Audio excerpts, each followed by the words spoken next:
Hello and welcome to Writing the College Essay is Fun. That's the tentative working title for students who are spending their second day of summer watching the two of us. If you're joining us live, definitely jump in the Q&A box.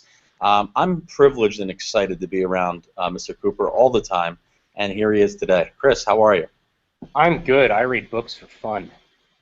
There's no doubt about it. And what is your icon today? You're working with a new icon? I believe it is the cover to Blood Meridian or The Evening Redness in the West by Cormac McCarthy. Maybe my favorite book ever. Possibly, it's one of the 30 books in my top 5. Definitely, it might be the #1 book of all time for me. I love it. I love it. This is our second video in the series. I'm sure you guys are watching these over and over again. But in trying to inject a little bit of sincerity into this, let's talk about why we're doing this, just in case it's your first one watching it. Today we're going to talk about the first question on the Common Application essay. Most of our students will use essays from the Common Application. There will be some external stuff and some supplementary materials that you'll be looking to apply to. But in most cases, one of the 5 prompts will be the way to go. Today we're going to talk exclusively about the #1 prompt. So today's a good episode to kind of think about if this is something that sounds like it's for you. Each of us will give you our spin on it, starting with Mr. Cooper, who will read the prompt promptly, and then we'll let you go first, then I'll give you my spin on it. Okay, first of all, the prompt is actually copied into the description of this video on YouTube, and I've also posted a link to the commonapp.org where all these prompts are. You can find all different information there too. But here's the question for prompt #1. Some students have a background or story that is so central to their identity that they believe their application would be incomplete without it. If this sounds like you, then please share your story. What jumps out at you when you hear that right away, Mr. Cooper? The idea that if there's something so vital for us to know about you, that your application would be incomplete without it. The trick to that is there is so much on your application already. What could you possibly write about? What are you going to share that isn't already on your application? And I think we can come up with some answers to that today. But I do know you have your own personal feeling on this question, don't you, Mr. Ferraro? I definitely do. I have a magic answer for this one, and this is gold for those of you who are watching, and I want you to really process this.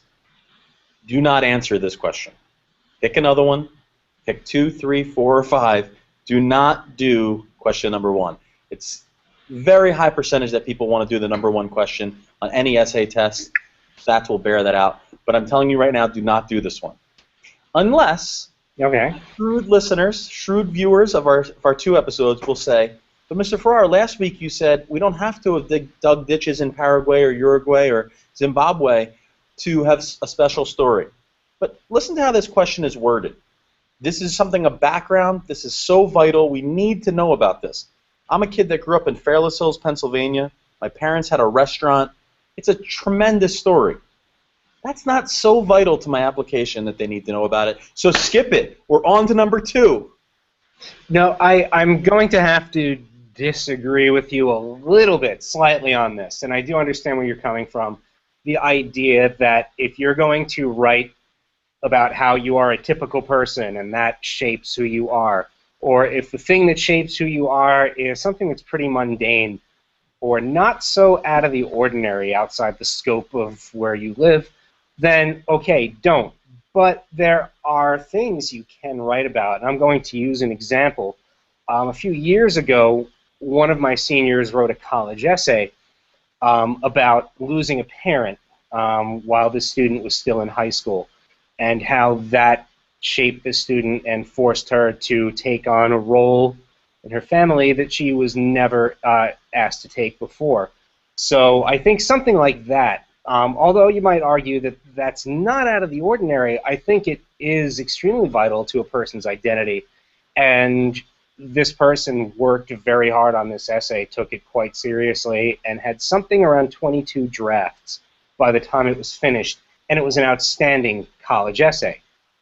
She did go to the college of her choice. Whether the essay did that or not, I don't know. But I would say that there are certain things that our students can write about if done appropriately and done well. Yes. Look at you there, adding perspective and real life knowledge. I appreciate that. All jokes aside, you're absolutely right on something like that. If I take the tongue out of my cheek, so to speak, I would say you're only writing about this in extenuating circumstances. That would be a great one because no one wishes that upon anyone. But then how the student responded in that situation was exemplary. Another one comes to mind. To this day, I still don't know if this was fictional or real, but a kid grew up in Colombia and had a pet cow. And he grew so attached to this pet cow that over the years, he just visited it all the time, every time he went back to Colombia. And when he turned 12 years old, his father said, go to the cow. And he thought he was going to see him one more time, and he said, now slaughter the cow. This is your rite of ritual, and et cetera. Sorry to the animal activists out there. This story is like almost apocryphal and almost sounds like a fable, so I don't know the validity of it. But if we're to believe this student who wrote that essay, which we always believe, that's the type of thing. This is not a typical childhood. This is an idea of a kid who had gone through a lot of different things than I did in Fairless Hills or that someone might in Valhalla. Stories do exist in Valhalla, no doubt about it.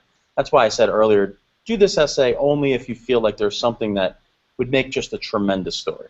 Yeah, and in that sense, I'd say that cow became a part of that person, literally, after he ate it. I had to throw that in. I've been dying to say that since you started this broadcast.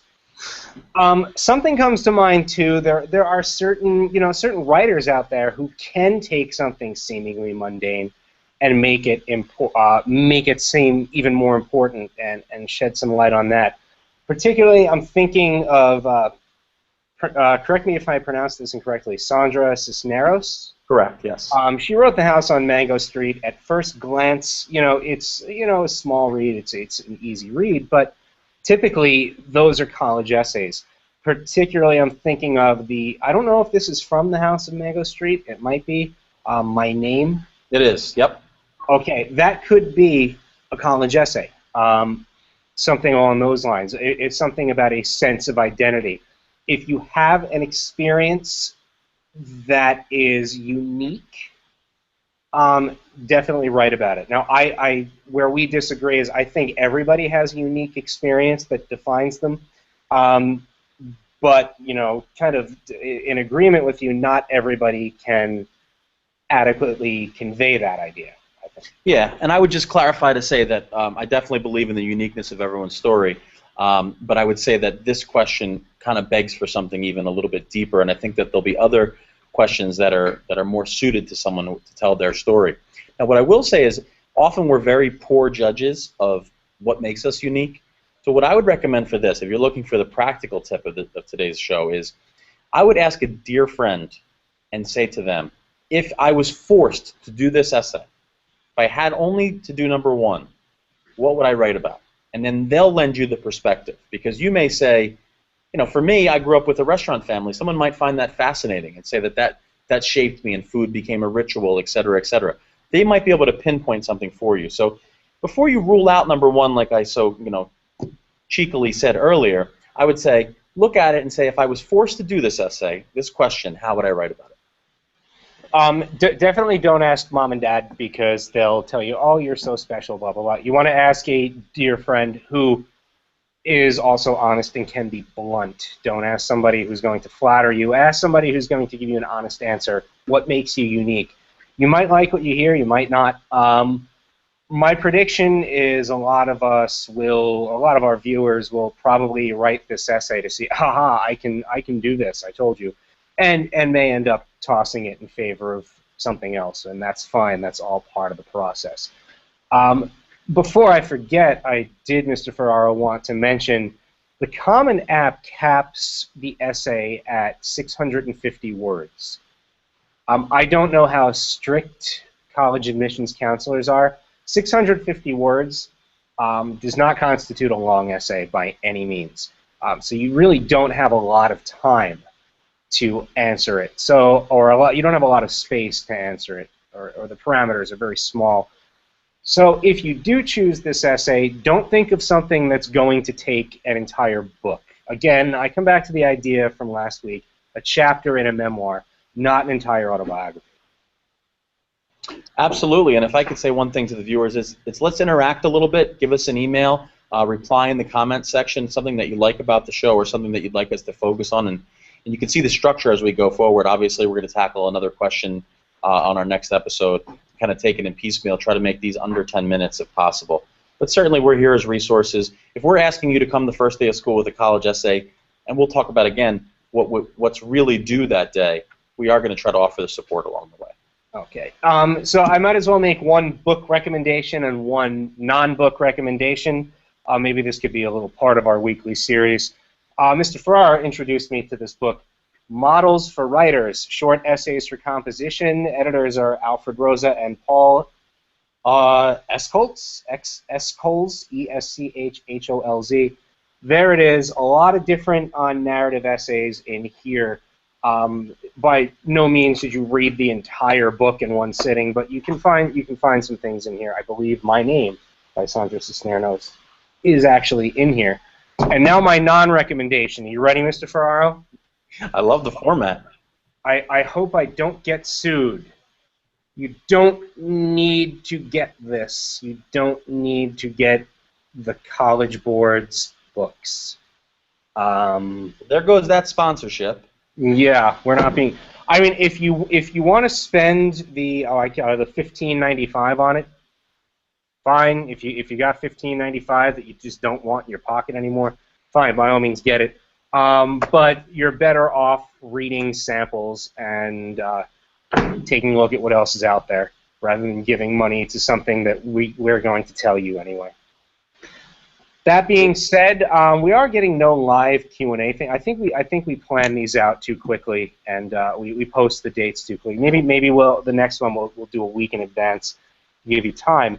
But feel free to send us an email, valhallaenglish@gmail.com, or post something directly in the comments here, and we will check. We will respond to you at some point. So don't be shy about that if you have any questions on your college application. Mr. Ferraro, why don't you finish? You said it very well, and I think you're very inspirational to think that our students today will, at 1:30, will be watching this. That's wonderful. All right. It's been a pleasure. Take care. Bye.